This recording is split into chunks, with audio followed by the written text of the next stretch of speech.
আসসালামু আলাইকুম, সবাইকে আমন্ত্রণ করছি আমার নতুন একটি ব্লগে। আমি সাবিয়া শারমিন ব্লগ চ্যানেল থেকে ব্যস্ত নগরী ঢাকা থেকে বলছি।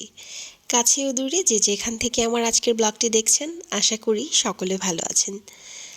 আমি ও আমার পরিবার আল্লাহর ইচ্ছা এবং আপনাদের দোয়ায় খুব ভালো আছি। আজকে একটা পার্সেল হাতে পেয়েছি, আর যেটা পেয়ে এক্সাইটমেন্ট ধরে রাখতে না পেরে আপনাদের সাথে শেয়ার করতে চলে আসলাম। বাই দ্য ওয়ে, এটা কিন্তু আমার সেকেন্ড অনলাইন এক্সপিরিয়েন্স। এর আগেরটাও আপনাদের সাথে শেয়ার করেছি, সেটা ছিল আমার জন্য একেবারে হরিবল একটা এক্সপিরিয়েন্স। যদিও অনলাইনের সবাই কিন্তু এরকমটা না, সব প্রোডাক্টই কিন্তু আপনাকে হতাশ করবে না। কিছু কিছু প্রোডাক্ট আজকে আমার মতন এরকম উচ্ছ্বাস এবং অফুরন্ত ভালো লাগা কাজ করবে। অ্যাকচুয়ালি কি জানেন তো, অনলাইনে না দেখে না শুনে একটা প্রোডাক্ট অর্ডার করে সেটা যদি মনের মতো পেয়ে যান, তাহলে কিন্তু আমাবস্যার চাঁদ হাতে পাওয়ার মতন মনে হবে। কারণ আমরা যখন প্রোডাক্টটা অর্ডার করি, 50-50 চান্স থাকে যে ওটা আমি হয়তোবা ভালো পাবো, হয়তোবা খারাপ পাবো। আর সেটা যদি ভালো হয় এবং অনেক বেশি কোয়ালিটিফুল হয়, তাহলে তো কোনো কথাই নেই। সো ইতিমধ্যে নিশ্চয়ই দেখে ফেলেছেন আমি কি প্রোডাক্টটা অর্ডার করেছি, এবং আমি অলরেডি সেটা আনপ্যাক করে ফেলেছি। আর এটার প্যাকেজিংটা এত চমৎকার ছিল, প্রত্যেকটা ভাজে ভাজে ওনারা সেফটি ইনশিওর করেছে, সেটা তো দেখেই বোঝা যাচ্ছে। তো এই যে এখন ফাইনালি আমার সেই পছন্দের এবং প্রয়োজনীয় একটা জিনিস আপনাদের সাথে রিভিল করছি, সেটা হচ্ছে এই যে অয়েল জারটা। এটা আমার একটা প্রয়োজন ছিল, সেই সাথে আমার একটা শখের জিনিস ছিল। আমি বেশ অনেক দিন ধরেই অনেক আপুদের ভিডিওতেই দেখতাম এই অয়েল জারগুলো, আর মনে মনে ভাবতাম, ইস আমি কবে কিনতে পারবো, কিন্তু সঠিক সময় এবং সুযোগের অভাবে কেনা হয়ে ওঠেনি। ফাইনালি আজকে সেই সুযোগটা পেয়ে গেলাম। আমি বাড়িতে যাওয়ার আগেই অর্ডার করেছিলাম, কিন্তু যে আপুর পেজ থেকে এটা নিয়েছি, আপু অনেকটা ব্যস্ত মানুষ, তাই পাঠাতে একটু লেট করে ফেলেছে। তো যাই হোক, আসল কথাটাই তো বলা হলো না। কে কে গেস করতে পেরেছেন যে এটা কোন আপুর কাছ থেকে নিয়েছি আমি? যারা ইতিমধ্যে গেস করতে পেরেছেন, তাহলে তো তারা মন থেকে আপুকে অনেক ভালোবাসেন বোঝাই যাচ্ছে। আর যারা এখনও গেস করতে পারছেন না, তাদের জন্য আমি বলে দিচ্ছি, এটা হচ্ছে লাইফস্টাইল অফ দীপা। দীপা আপুর কাছ থেকে নিয়েছি। দীপা আপুকে আমরা কম বেশি সকলেই খুব ভালো করে চিনি। আর এই জার দুটো কেনার সুবাদে আপুর সাথে আমার বেশ লং টাইম একটা কথা হয়, আর সেই কথার মাধ্যমে বুঝতে পারলাম আপু অসাধারণ একটা মানুষ। সেই সাথে আপু অনেক ওয়েলকামিং ছিল এবং ভীষণ রকমের ফ্রেন্ডলি। যেহেতু আপনাদের সাথে শেয়ার করেছিলাম এর আগে ক্রাব পান্ডা থেকে একটি প্রোডাক্ট নিয়ে আমি অনেকটা হতাশ ছিলাম, তো ওই সূত্র ধরেই আমি এই প্রোডাক্টটা অর্ডার করার পরে মনের দিক থেকে খুবই হীনমন্যতায় ভুগছিলাম যে আমার প্রোডাক্টটা জানি কেমন হয়। কিন্তু বিশ্বাস করেন, যখনই আমি প্রোডাক্টটা হাতে পেলাম, এটা ওপেন করে দেখলাম, এটার প্যাকেজিং থেকে শুরু করে এই বোতলের ঢাকনা পর্যন্ত প্রত্যেকটা জিনিসই খুবই প্রিমিয়াম লেগেছে আমার কাছে এবং খুবই কোয়ালিটিফুল ছিল। আর আমরা যখন কোনো এক্সপেকটেশন অনুযায়ী জিনিস পেয়ে যাই, তখন কিন্তু আমাদের মধ্যে একটা উচ্ছ্বাস কাজ করে। আর সেই এক্সাইটমেন্ট ধরে রাখতে না পেরে আপুকে কল করেছিলাম থ্যাংক ইউ বলার জন্য, যে আমাকে এত সুন্দর একটা কোয়ালিটিফুল প্রোডাক্ট আপনি দিয়েছেন।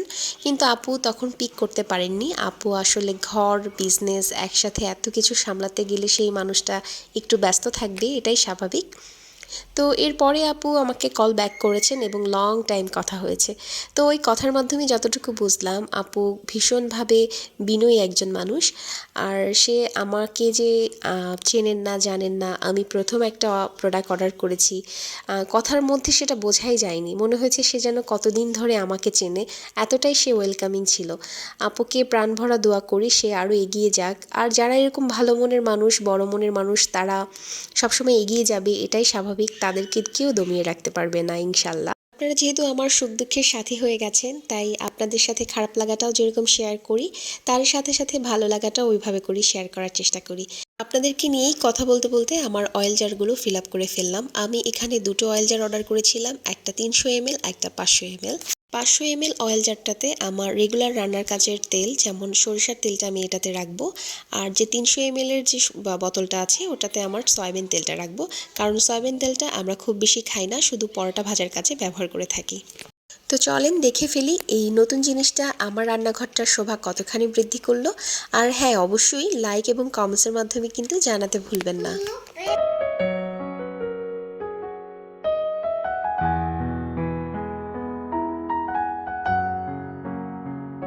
অনেকদিন গ্রামের বাড়িতে থাকায় সবাই একসাথে কোথাও যাওয়া হয়নি।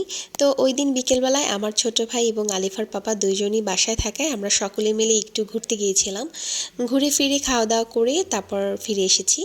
তো তখনই একটা রেস্টুরেন্টে বসলাম আমরা খাওয়া দাওয়া করার জন্য। এই যে আলিফার পাপা এবং আমার ছোট ভাইয়ের দুইজনার বন্ডিং এত ভালো, দেখলে মনে হয় যে এরা দুই ভাই। আর নারীদের স্বভাবগত একটা দোষ আছে, সেটা হচ্ছে যেখানেই যাক, যে কাজেই যাক, পকেটে টাকা থাক বা না থাক, ঘরের জিনিসপত্র, সংসারের জিনিসপত্র দেখলেই কিনতে ইচ্ছে করে। তো ওই সূত্র ধরেই চোখ আটকে গেল এই দোকানটাতে। আর এই দোকানটা রেস্টুরেন্টটার একদম পাশে। আর রেস্টুরেন্টটা থেকে আমার বাসার দূরত্ব হচ্ছে 30 টাকা রিক্সা ভাড়া লাগে, মানে মেইন রোডে। গিয়েছিলাম একটা চা ছাঁকনি কিনতে, কিন্তু এই যে জিনিসটা এটা চোখে পড়ে গেল। আর চোখ তো খুব খারাপ, যেটা ভালো লাগে একবার সেটা তো আনতেই হবে। পকেটে প্রস্তুতি নিয়ে যাওয়া হয়নি, যেহেতু আমরা কিছু কেনাকাটার উদ্দেশ্যে যাইনি। ভাগ্যিস কার্ড ছিল।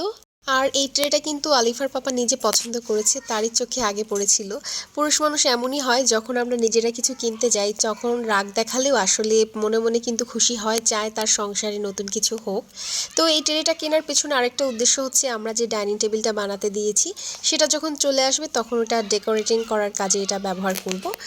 এই ছোটোখাটো শপিংগুলো কেমন হলো অবশ্যই জানাবেন। আমার ব্লগটা আজকে এখানে শেষ করছি। সকলে ভালো থাকবেন। আসসালামু আলাইকুম, আল্লাহ হাফেজ।